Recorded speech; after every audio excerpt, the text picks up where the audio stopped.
Hello, welcome. My name is Patricia Harding, or as the students like to call me, Miss Trish. I've taught religious education here at UU St. Pete at the elementary level for the last 6 years. Today I'd like to introduce our service, which is focused on cultivating relationships. Two important parts of cultivating relationships are the skill of listening and the skill of clearly communicating what we need. Our faith has a long history of being committed to these skills. Deep listening shows up prominently in our small group ministries, and it's essential in our decentering work as white UUs learn to step back, limit defensiveness, and listen to the wisdom and voices of non-white UUs. In the past, we've put less emphasis on the skill of clearly communicating what we need. Yet, our principle of the inherent worth and dignity of each person calls upon us to develop that skill of sticking up for ourselves and of being bold about our truths. So when it comes to cultivating relationships, our faith tells us, listen to others and don't be shy about expecting others to listen to us. Thank you for being here, and I'll pass the microphone to Miss Janae. Good morning and welcome to October 10th Sunday service of Unitarian Universalist Church of St. Petersburg, Florida.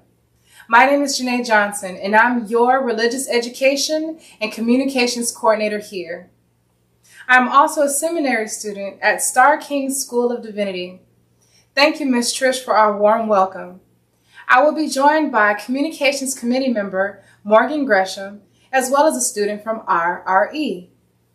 In the words of our Reverend Ben, if you're looking for a church where we believe science is real, where love knows no gender, where no human is illegal, I have good news. You may have found your church home.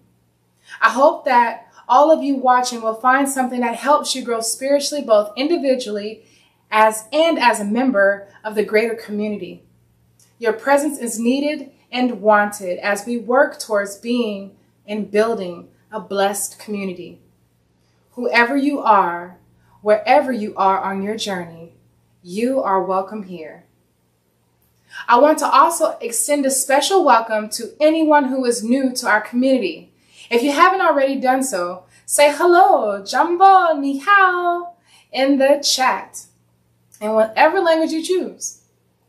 Now, thank you, naoe, gracias, arigato, dhanyavad, and thank you for being here. Now, for accessibility, closed captioning is available on this YouTube service.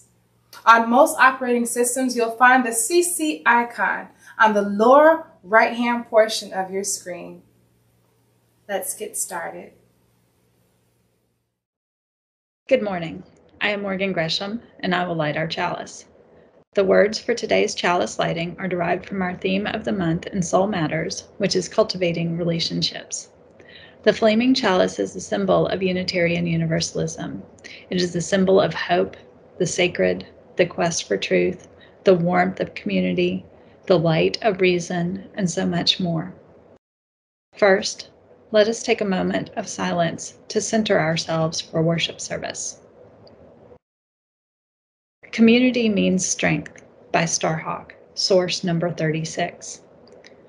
We are all longing to go home to some place we have never been, a place half remembered and half envisioned. We can only catch glimpses of from time to time. Community. Somewhere, there are people to whom we can speak with passion without having the words catch in our throats. Somewhere, a circle of hands will open to receive us. Eyes will light up as we enter. Voices will celebrate us whenever we come into our own power. Community means strength that joins our strength to do the work that needs to be done. Arms to hold us when we falter, a circle of healing, a circle of friends, someplace where we can be free. Hello, this is my poem, my invocation for today. What is this pulse I feel in my body? This urgency to speak my personal truth. My spirit has moved me so. The rhythm of my ancestors before me radiates in my breath. My skin wraps me in the love of those who were before. This symbology, this voice of a deeper self, the trenches of the oceans know nothing of how deep this healing is possible. This truth I yearn to speak. To share as the spokesperson of my spirits, my ancestors, my essence by default embodies 5 senses. I embrace when I touch. I relish when I taste. I envision when I see. I imagine when I smell. But when I hear, my heart becomes a lotus flower and is open to receive. When I listen more than my ears to be the receptors of the auditory cortex that translates to my temporal lobe, I am more than the flesh of organs and a periodic table of elements that bound together with the 23 chromosomes from my father and my mother. The woman born a descendant of Cameroon that the conquerors tried to silence. I am the mother of a daughter who will carry my voice that will one day be part of the ancestors I carry in my feet. I am the essence of being. I am the bird who needs freeing. I am the voice of the ancestors before me. I am divine and unapologetically me. Where is your voice? Ask yourself. What does it feel like when speaking from a place of personal truth? Where do you feel this in your body? What does it feel like when people honor your perspective or judge you? Notice how your feelings shift when each of these sentences were spoken. Pay attention. Listen with your heart, because only you can hear with your ears. Ashe.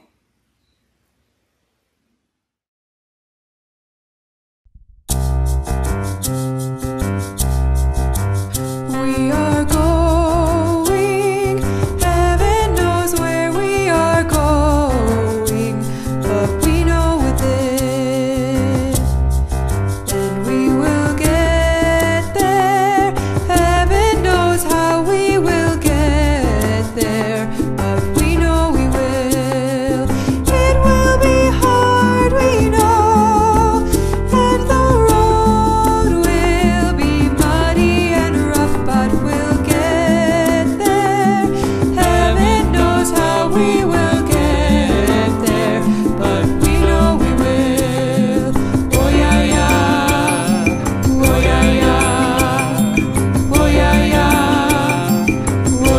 yeah. We are going, heaven knows where we are going, but we know within, and we will get there. Heaven knows how we will get there, but we know we will. Oh yeah yeah, oh yeah yeah, oh yeah yeah, oh yeah yeah, oh yeah yeah, oh yeah yeah, oh yeah yeah, oh yeah yeah, oh yeah yeah, oh yeah yeah, oh yeah yeah.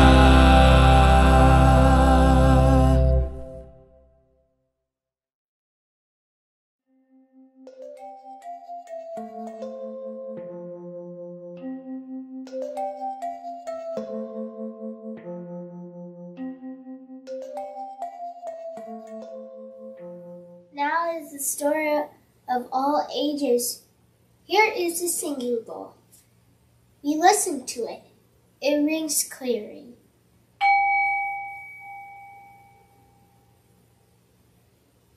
Did you hear how long the sound of the bell lasted? Was it hard for you to silently listen until the ringing was all done? Well, sometimes that's how it is when we are listening to others. They're telling us something important, but we often don't stay quiet long enough to hear the entire thought. Or we interrupt them before they're even done speaking. How does that feel when you How does that feel to you when others don't fully listen and let you finish? Not so good, huh? It makes us feel bad and kind of hurts our relationships with that person. This is a reminder about how important things is to build and cultivate relationships. Remember, this month we are exploring the theme of cultivating relationships, and listening carefully and fully is one of the best skills we can use to do that. It helps us really understand our friends and what's important to them. It makes them feel like we care. And often it is a way of showing them how interesting and special they are. Legend of the Three Sisters. Onieda Ganonodong, I probably said that wrong. I'm going to try it one more time. Ganondagan Nations. Homage to Indigenous Peoples Day. Cultivating the relationship between corn, beans, and squash. And this story was submitted by Mohawk Elder. Once upon a time, very long ago, there were three sisters who lived together in a field. These sisters were quite different from one another in their size and also in their way of dressing. One of the three was a little sister, so young that she could only crawl at first, and she was dressed in green. The second one was a frock bright yellow, and she had a way of running off by herself when the sun shone and the soft wind blew in her face. The third was the eldest sister, standing always very straight, tall above all the other sisters, trying to guard them. She wore a pale green shawl, and she had long yellow hair tossed around her head in the breeze.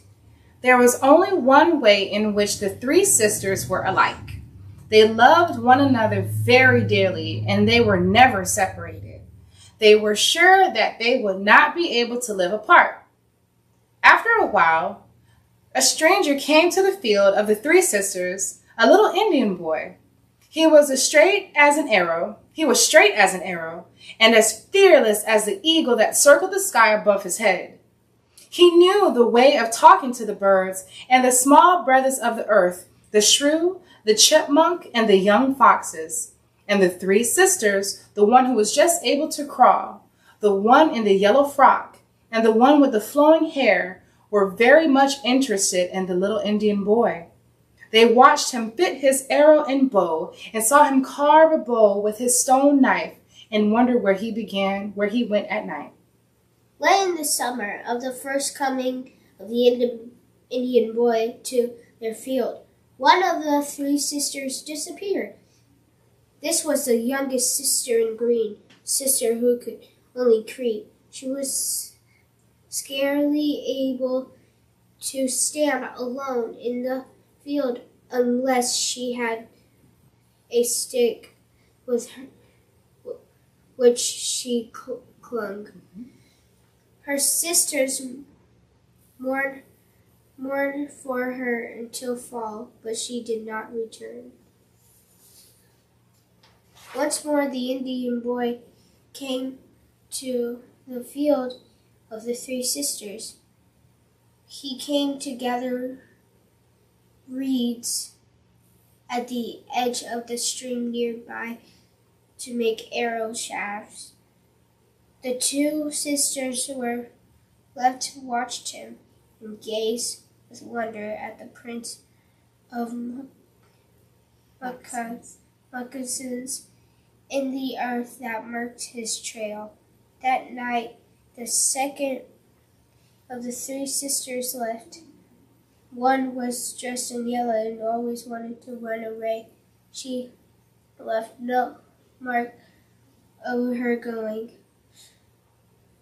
But it may have been that she set her feet in the Macan's tracks of the little boy. Now there was but one of the sisters left. Tall and straight, she stood in the field, not once bowing her head with sorrow. But it seemed to her she could not live there alone. The days grew shorter and the nights grew colder. Her green shawl faded and grew thin and old. Her hair, once long and golden, was tangled by the winds. Day and night she sighed for her sisters to return to her, but they did not hear her. Her voice, when she tried to call to them, was low and plaintive like the wind. But one day, it was the season of the harvest. The little Indian boy heard the crying of the third sister who had been left there to mourn in the field. He felt sorry for her and took her in his arms and carried her to the lodge of his father and mother. Oh, what a surprise, and who waited there? The two lost sisters were in the lodge of the Indian boy, safe and very glad to see her. They had been curious about the Indian boy, and they had gone home to see how and where he lived. They had liked his warm cave so well that they had decided now that winter was coming on to stay with him, and they were doing all that they could to be useful. The little sister in green, now quite grown up, was helping to keep the dinner pot full. The sister in the yellow sat on the shelf drying herself, for she planned to fill the dinner pot later. The third sister joined them. She was ready to grind a meal for the native boy, and the three were never separated again. Thank you. Thank you.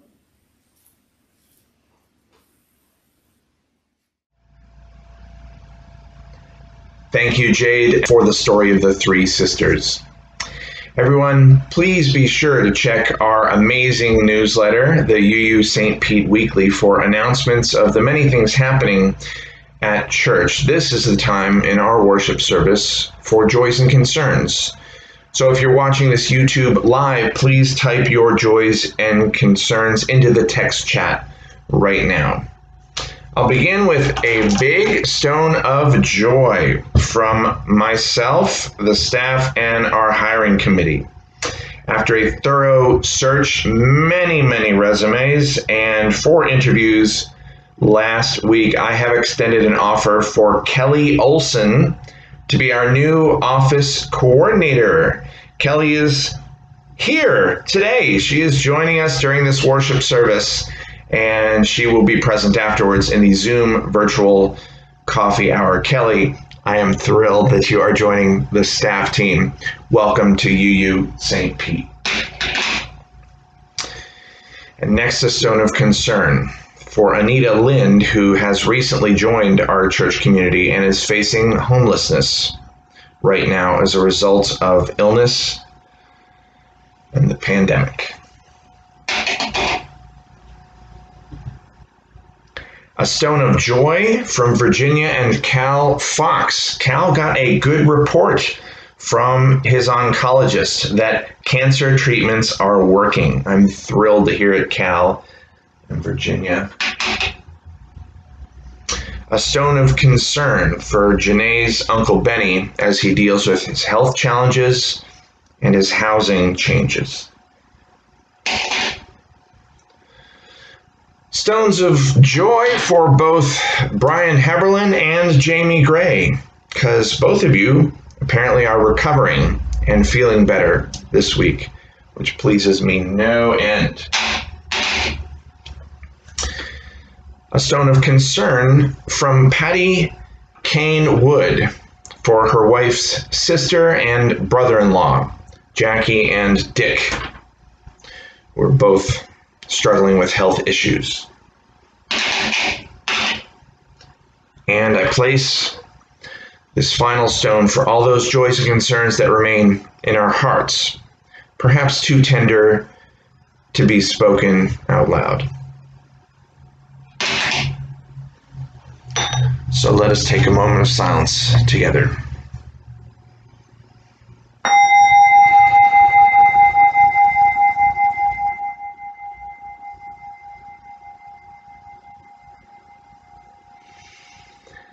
The mystery is we are connected, even when we feel apart.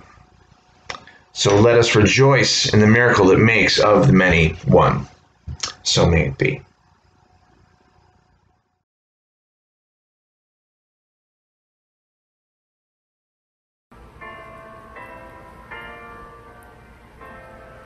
I feel like going on.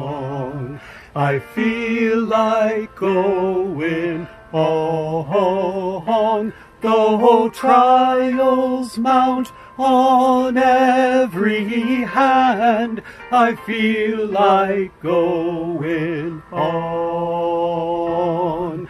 I feel like going on. I feel like going on. Though trials mount on every hand, I feel like going on. I feel like going on. I feel like going on. Though trials mount on every hand, I feel like going on.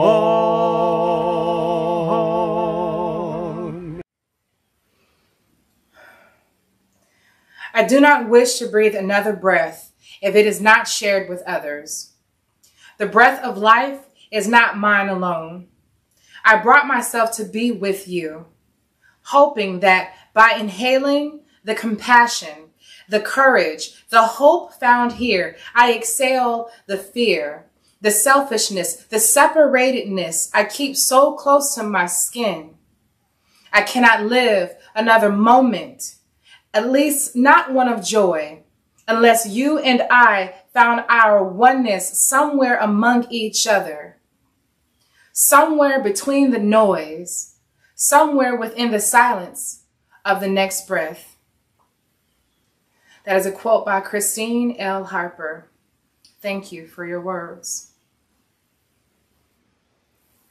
I am currently a seminary student enrolled at Starr King for my second semester. I've gotten many questions of how this venture came to be. To make it quite simple, I learned to listen. In my life, I have experienced many chapters of myself.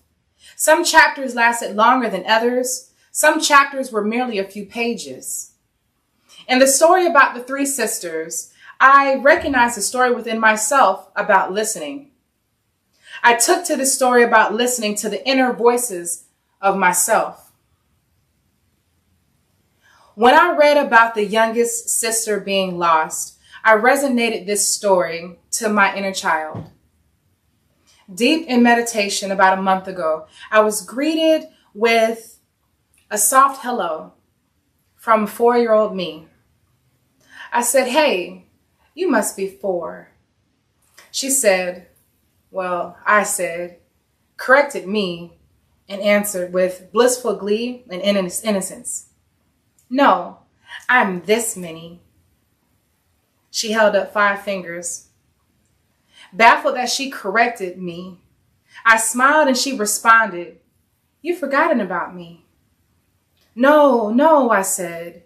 "I didn't forget." She then answered, "Well, you weren't paying attention to me either."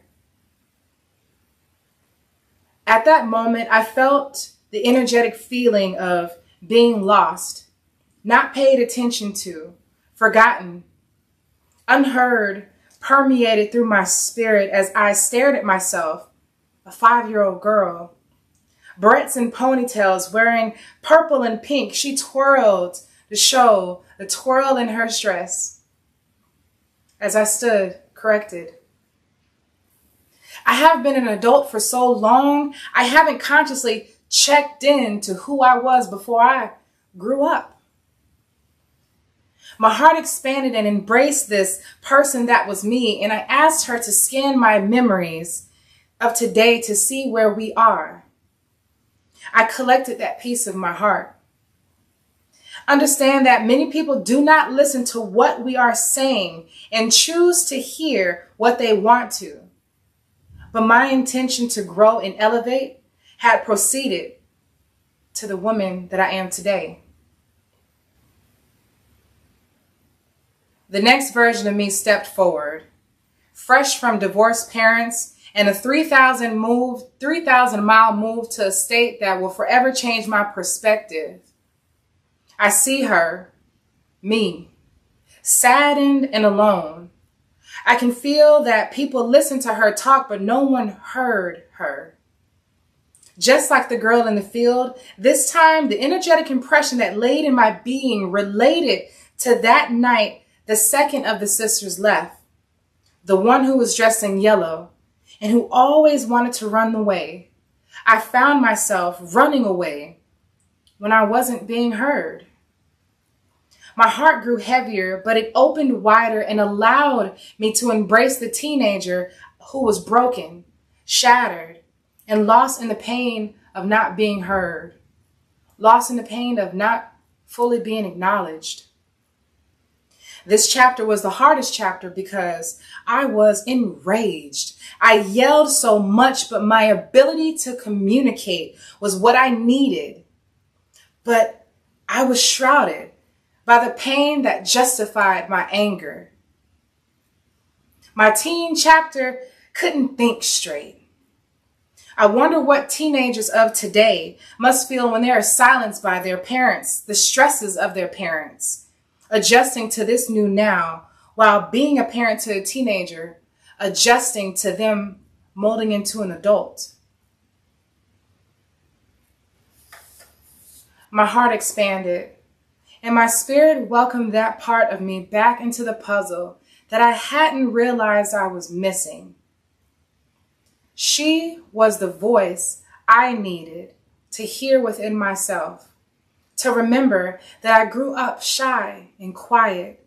And when, needless to say, life hit the fan, she expressed what I was not able to do so when I was 5 years old. She became my voice. I thanked her for being courageous when she was, even though she was misunderstood. I found my voice. Now at last, the 21-year-old self of me stepped forward, fresh and living on her own and trying to figure out what this life even means. Her voice is now amplified in poetic verses that people shared that they enjoy. She has begun to perform and showcase in her art skills and has traveled to 3 countries on her own. Now, almost a decade worth of time in the state of Florida, in the South. She lives and breathes every day as if everything is okay. But she has come forth to me. Why? The misconception of the 13-year-old's version yelling and shouting had transcended into this adult, and now she is judged for the behaviors of her yesteryears. She stood in front of me, waiting to be heard. Holding the hands of the younger two, she stood in front of me, eyes focused, with a soft voice. I see me. I heard myself. All parts of myself, the many chapters of myself, for the very first time. We embraced each other in a circle of union, surrounding my heart as I stood as my present self, accompanied by myself at legal drinking age, holding the hand of myself at the introduction of pubescence, holding the age of where we truly begin to hold and repeat memories we experience. I was whole. I heard a voice that called me to do something greater than any obstacle my teenage years had ever endured. Greater than any pain that I had felt. This was bigger than me. My story can provide a deepened understanding of compassion.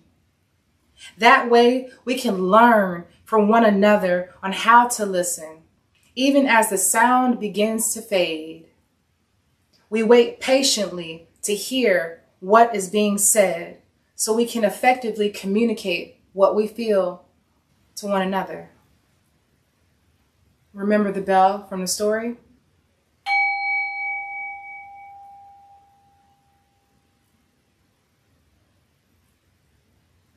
The message of the sermon today is to embrace the many ways we can communicate with one another while being open with our hearts and being heard. Our words can be taken so far out of context today.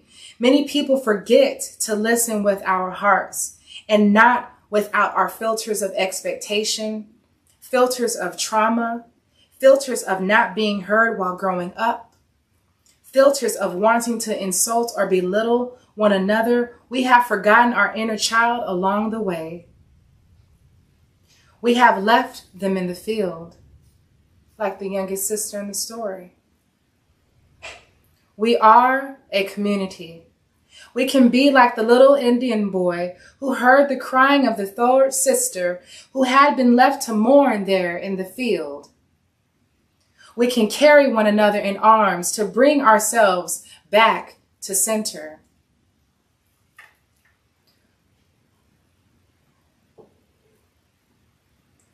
Together, we can develop ways to listen to one another. Our hearts are included in the process of listening, for we do not simply listen only with our ears.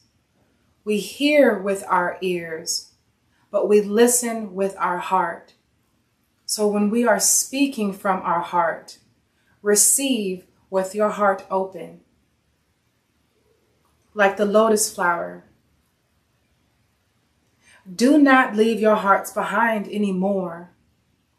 This is how we can learn to listen and communicate what we need. Thank you.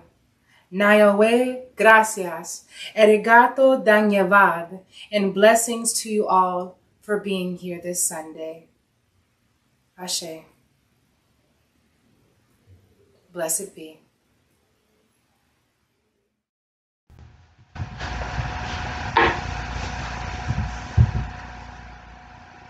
To keep our congregation thriving, let us remember our connection to one another, and let us not forget our contributions to support the means to those connections.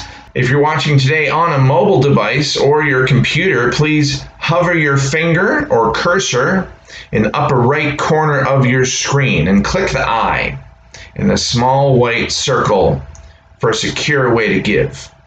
The link is also in the description box below. You can donate through the Vanco Faith Engagement Mobile Act that our treasurer Paul told us about last week, or on our website uustpete.org under the Giving tab, or by sending a check to the church. Many thanks for your contribution. Hello again. Let's prepare for our meditation. It'll be based on one by Reverend Gretchen Haley, which is in the Soul Matters curriculum, and it's called No, You Are Not Alone, and Discover the Way Our Voices Rise. So take a moment to slow your breathing a bit and to feel yourself in your body. Scan your body for any tension and breathe into that. For this one moment, know that you are loved, that you are safe and whole. Know that you belong here, here among us, here upon this earth, in your body, however tired or broken your heart might be. Whatever fear, disappointment, anger you carry. For this while, know you are not alone. Feel the presence of others surrounding you. breathing beside you and with you, discovering together the way our voices rise and fall together, in harmony, in hope. Claim here a resilient freedom, the choice for love, for light, to live with joy and gratitude and praise as a form of resistance. And with this breathing of one breath, this sacred belonging, may we now enter into a time of silence together. Namaste. We extinguish this flame, but not the light that helps our eyes see injustice, the warmth that helps our heart feel connection, and the fire that helps us commit to a better world. We will keep this light, warmth, and fire inside ourselves until we meet again.